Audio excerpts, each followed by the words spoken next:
है भाई सकलैन में। वही सर आ गए हैं। अच्छा, करें स्टार्ट। ये शान शान के नाम से दो आईडीज आ रही हैं। ये शान अस्सलाम शान वालेकुम कौन है? सर। एक शान वालेकुम है, एक अल्लाह सलाम। की शान है। नहीं, ये दो शान है। एक शान है कौन? नाम क्या है इसका?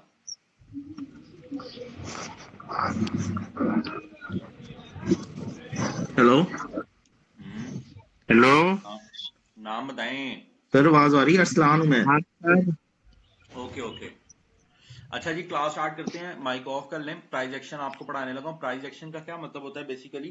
कि प्राइस जो होती है, प्राइस जो कीमत जो होती है बेसिकली, उसकी मूवमेंट क्या है, किस तरीके से मूव कर रही है। हमें कैसे पता चलेगा कि मार्केट के अंदर नेक्स्ट बायर्स की मूव आएगी या सेलर्स की मूव आएगी? इसको हम माइक्रो लेवल्स पे भी देखते हैं और मैक्रो लेवल्स पे भी देखते हैं। माइक्रो लेवल पे मतलब हम 1 मिनट, 5 मिनट, 10 मिनट, 15 मिनट के लिए देखते हैं। मैक्रो लेवल्स पे मतलब हम डे टाइम फ्रेम में देखेंगे, हम वीकली टाइम फ्रेम में देखेंगे, मंथली टाइम फ्रेम में देखेंगे। ठीक है, किसी भी करेंसी पेयर को। तो ये मैक्रो टाइम फ्रेम है जिसके अंदर हम मैक्रो लेवल के ऊपर बड़े टाइम फ्रेम को लेके उसके ऊपर एनालिसिस करते हैं और उसी की बेसिस के ऊपर हम ट्रेड जो है ना वो अपनी लगाते हैं, चाहे वो फॉरेक्स में लगाएं, बाइनरी में लगाएं, क्रिप्टो के अंदर लगाएं, कहीं भी लगाएं। ठीक है, एनालिसिस करने का जो वे है, जो तरीका है, वो सेम है सबका। वो कैसे सेम है? क्योंकि हर चीज के अंदर जो उसका बेसिक फंडामेंटल है वो है कैंडलस्टिक्स। ठीक है जी, वो है कैंडलस्टिक्स। हमने कैंडलस्टिक्स को समझना है कि कैंडलस्टिक्स किस तरीके से काम करती है मार्केट में। अगर वो हमें समझ आ गया तो ऑब्वियसली हमें सारी ट्रेडिंग की स्ट्रेटेजी समझ आ जाएंगी। अब बेसिकली होता क्या है, जैसे बिलफर्ज मैंने यहां से, अब कल 5 फरवरी थी, आज 6 फरवरी है। अब मैंने 6 फरवरी से ऑनवर्ड देखा कि मार्केट किस तरीके से काम कर रही है। तो आप देखें कि यहां पे क्या होता है कि आज 6 फरवरी को जब मार्केट स्टार्ट हुई है, गोल्ड का पेयर है, 5 मिनट टाइम फ्रेम है।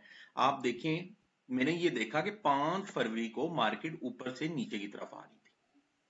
ठीक हो गया, ठीक है, कंप्लीटली फाइन। अच्छा, 6 फरवरी को क्या हुआ, मार्केट ने एक बुलिश मूव दिखाया थोड़ा सा 5 मिनट टाइम फ्रेम पे, मगर दोबारा नीचे की तरफ आ गई।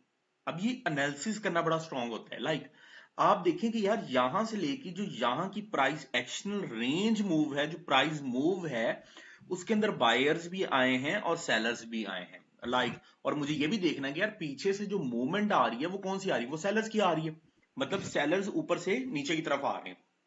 इसका एक और तरीका, आप यहां पे देखें कि ये 3 ग्रीन कैंडल्स बनी 5 मिनट टाइम फ्रेम पे, मगर एक सेलर की कैंडल को ब्रेक, उसके हाई को ब्रेक या उसके ओपन को ब्रेक नहीं कर पाए।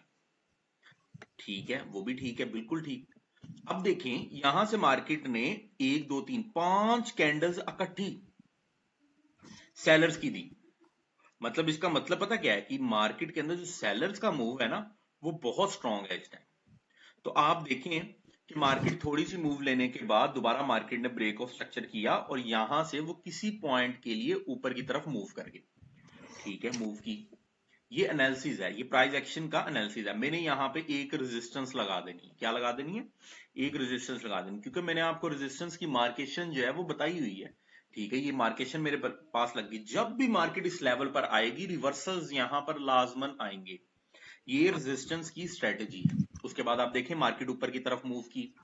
ठीक है, मगर ओवरऑल जो मार्केट की मूव है वो कहां है, वो नीचे की तरफ है। ठीक है, अभी मैंने ट्रेड नहीं लेनी, मैंने मेजर करना है। मैंने आपको एक ही चीज बताई थी कि या तो हाई टूटे या मेरे पास ये वाला लो टूटे। ऐसी था, मैंने हमेशा यही आपको नरेट किया कि यहाँ हाई टूट जाए या लो टूट जाए। मैं प्रीवियस डे का, प्रीवियस कैंडल्स का हाई मार्क करूंगा और लो मार्क करूंगा। उनमें से जो भी मेरे पास ब्रेक होगा मैं उस साइड पे चला जाऊंगा। तो मार्केट ने देखे, मार्केट ने यहां पे क्या मूवमेंट आपको दिखाई कि यहां पे मार्केट एक रेंज के अंदर मूव करना शुरू कर गई। मतलब अब मार्केट का प्रीवियस लो क्या है, ये वाला। ठीक है, ये लो बन जाए। फिर मार्केट ऊपर गई तो अब इस हाई पॉइंट का प्रीवियस लो क्या है, ये वाला लो है। ठीक है, मैं इस लो को मार्क कर दूंगा, इस हाई को मार्क कर दूंगा। ठीक है, अब मार्केट नीचे आई, मार्केट इस हाई तक आई, दोबारा ऊपर गई, लिक्विडिटी स्वीप की मेरे पास। अभी मैं आपको इसका डिटेल में भी एनालिसिस देता हूं कि हमने ट्रेड एक्चुअल में कहां लगानी है। चाहे कोई करेंसी पेयर है, चाहे कोई गोल्ड का पेयर है, हम फॉरेक्स में काम कर रहे हैं, हम बाइनरी में काम कर रहे हैं, हम क्रिप्टो में काम कर रहे हैं, हमने मार्केट का स्ट्रक्चर फॉलो करना है, बस बात खत्म। स्ट्रक्चर हमें समझ आ गया, कोई सी भी मार्केट है, चाहे स्टॉक एक्सचेंज है, हमें समझ